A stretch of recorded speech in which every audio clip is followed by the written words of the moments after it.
Hello, welcome back to GameSpot's continuing coverage of E3 2013. You're watching Stage 2. My name's Daniel Dwyer, and John from Atlus is here to show us the first true sequel in the Shin Megami Tensei series in a decade? Yeah, Danny, that's right. Last one in the true numbered series was 2003's Shin Megami Tensei Nocturne. So it's been a while, but we hope we won't disappoint fans. Long time coming? Long time coming. A lot of people asking for it as well?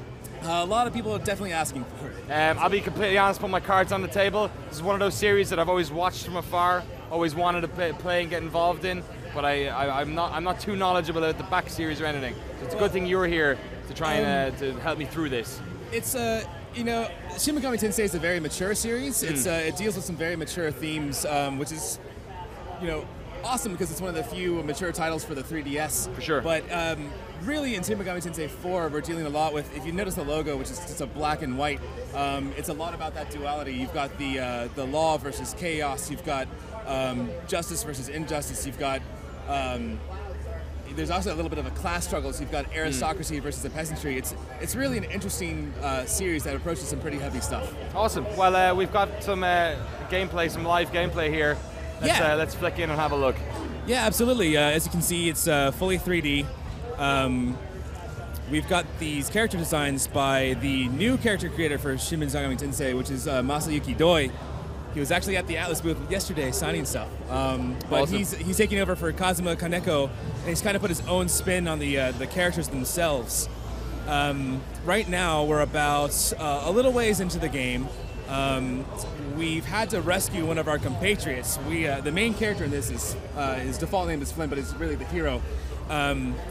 He's gone after. Flynn was raised as one of the peasant class, but every 18-year-old in the place that they're from, the Eastern Kingdom Mikado, has to undergo this gauntlet rite. They put on a magical gauntlet. If the gauntlet responds, they become a samurai. Samurai kind of exceeds that peasantry and aristocracy class and becomes a defender of the kingdom.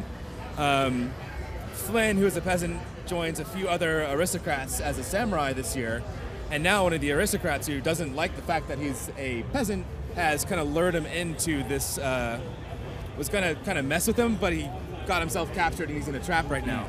So what we're entering right here is a kind of a demon's trap. Shin Megami Tensei, the series and franchise itself, really deals a lot with demons. You'll see we'll get into a battle pretty shortly here. Let's see. We wandered into this demon's trap, and there's some mysterious stuff going on.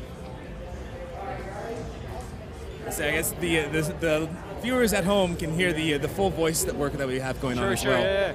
Yeah. Not an easy task to do on a 3DS either. Yeah, absolutely not. So let's see. Once we get through this dialogue. Yeah, you don't want to talk over these wonderful and these good people. So let's talk about, I guess one of the problems you get with voice acting is it makes it harder to produce for different territories. This has been out already in Asian markets for about a month. It's coming out next month in North America? That's correct. It's going to come out July 16th for North America, and we're working on Europe. I believe Nintendo just announced the European version, so that will start soon, but we don't have any estimates on when that'll be released. Yeah. Sorry, Europe. Yeah. Sorry. We're used to it. We gotta sort out our languages, get some sort of unified language, and we'd all be fine. The euro for language. Exactly, yeah. Because the euro worked out so well. The economy's in great shape. But yeah, just some backstory. The game takes place in the Eastern Kingdom Mikado. The year is 1492. It's this very peaceful, serene world, but the samurai, they're chosen to go down into Naraku Tower, and they quickly learn that Naraku Tower is infested with demons, and that's who we're currently fighting right now. So give an explanation as to what's going on the screen here. Yeah, it's turn-based first-person combat, which is very, very familiar to anyone who's played the SMT series before. You can see up in the top right corner we have icons, and those are for player turns. One thing that we brought back in SMT4 is the press turn system. If you exploit the weaknesses of a demon, so let's see, I believe the one on the left is weak to fire. Okay. So if we cast a fire spell on that, oh my sorry, God! No, it's weak to lightning. It's some sort of ant lion. lion. Antlion. I get it. Thing. I get it. If we cast a lightning spell on it, it'll be weak to it, so we will basically get an extra turn.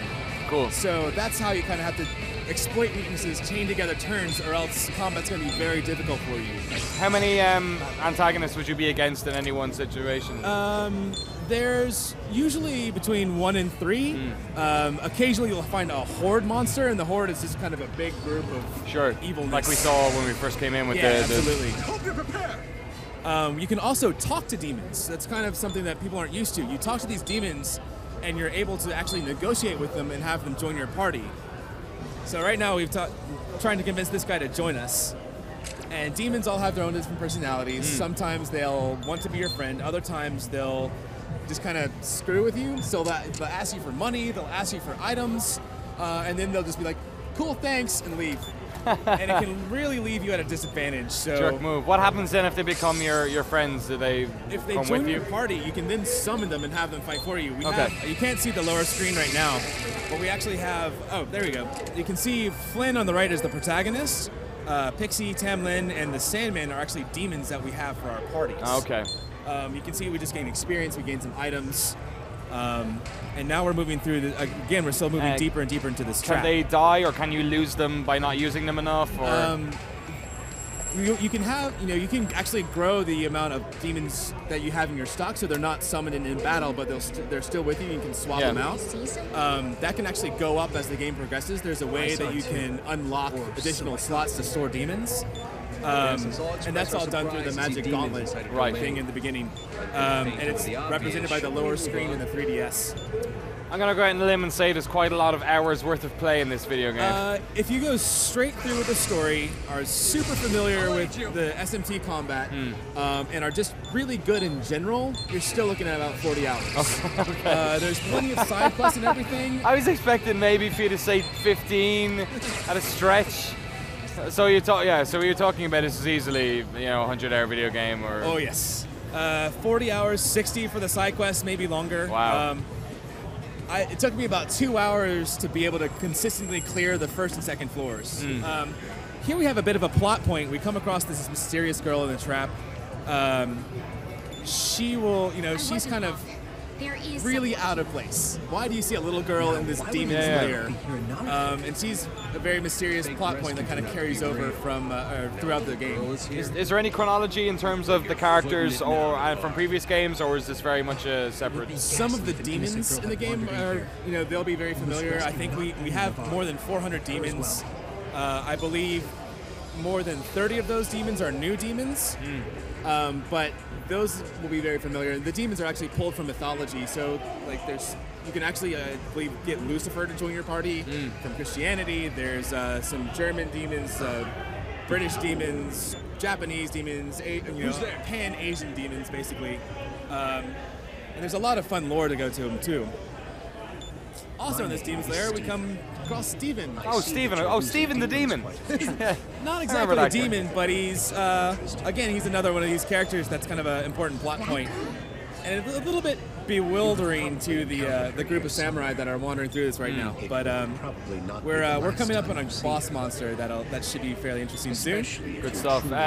You guys at Atlus, you've been having much more, increased success over the past couple of years, especially in breaking into the Western markets and whatnot. Yeah, another big series for us is the Etrian Odyssey series. It's this same kind of first-person dungeon crawling. A little bit, it's thematically different than the SMT series, but again, Etrian's been a growing series for Atlus. Awesome. And I guess you guys have taken a couple of years with the Persona series as well, kind of jumping into that. We have, Persona 4 Golden was a big success for us on Sony platforms, and I know a lot of people are clamoring for something else to come, but we don't have any news on a new Persona game yet, unfortunately. You got something up your sleeve, though, I can tell. I don't know about that. So actually, the dungeon exploring is very similar to Persona 3, where you can take a swing at people and get the first hit in. Yeah, exactly. Is there anything you guys have taken maybe from the Persona series? That obviously it's been 10 years since a true sequel in this series has come in. Is there any mechanically that's kind of come into this, or is this very much in the same vein as Shin Megami Tensei 3? The Persona as a subset of SMT kind of draws a lot from the SMT3, Nocturne, Strange Journey. But Persona was really focused on the interpersonal relationships, the social links. SMT4, we have it's more about there's branching pathways. Again, like I mentioned, there's the black versus white, the law versus chaos, and this game really focuses on that. Later in the game, I don't believe we'll be able to show it now, but a slightly modern Tokyo is going to be here too. So we're starting in 1492. We have all this advanced technology, but then we get to the contrast of postmodern, post-apocalyptic-ish Tokyo. Is that where the Burroughs character is? Burroughs is actually your gauntlet AI, so she kind of helps you out. Here we go. We've wandered into the boss room, and that's on the right up there. That's our fellow samurai that thought he was going to screw with us, and now he's actually caught himself in a trap. It's the rich kid. Yeah. The highly annoying rich kid. Aren't they always? Yeah, pretty much. And this is an example of some of the character design we have going on. Araloon is this demon right here who's very hungry for a snack. I'd say it was smart of me to set up a domain. Famitsu gave this, I think it was a 37 out of 40, an incredibly high score. Yeah, we got really high marks for this in Japan. It's definitely been a crowd pleaser over there, and we expect the same over here. It's actually been one of our most popular titles in terms of pre-orders. Due in part to the amazing strategy guide that we have coming with the pre-orders from Prima Games, and it's also got some art in there from the character designer Masayuki Doi. Awesome. Let's see, we should get started with combat in a bit here. She's a weird rose demon, kind of poison ivy. We've got since we haven't encountered her before, we don't know her weaknesses, so it's a little bit of trial and error at the beginning, and that's why it's kind of difficult to with these boss monsters. It's really thing, but you actually just saw we cast a fire spell on her. She's weak to fire. If you caught on the screen, the pixie demon that we have in our party smirked. That's a new system for SMT4. The smirk is when you get that critical exploit, they have a chance to smirk. It not only raises attack power, but also defense, dodge, and resistances. So not only is that character going to unleash a big attack at the next turn, it also can defend better, evade better, and kind of survive better. So does it benefit you having more demons? Yeah. The problem is it works both ways. If you're, we have item sets in SMT, and this is one of the first we can actually have changeable items, or the item set changes as reflected on the character. The item sets have different weaknesses on them. Like some are, you can kind of adjust to the area that you're going into. But if a demon exploits one of your weaknesses, it can smirk, and then you're like, I've gone into a battle completely overpowered. Where are we? And I mess up, or the demon casts something that it wasn't supposed to cast, or catches me off guard, and the demon smirks, wipes out my whole party. It just builds up more turns. One demon dies, then your healer dies, and then you're kind of screwed. All right. John, that was great. Thank you very much for coming over here. Glad you guys got a chance to check it out. For the folks at home, tell them when Shin Megami Tensei IV is out in North America and Europe. North America, we're going to be out in July 16th. Europe, hold your horses. We'll be there soon. Awesome. Cool. All right, we got more stuff coming up on GameSpot Stage 2 here. Check around. I think in about 5 minutes' time, we'll be playing one of the biggest games shown at the conferences a couple of days ago, The Division. Stick around.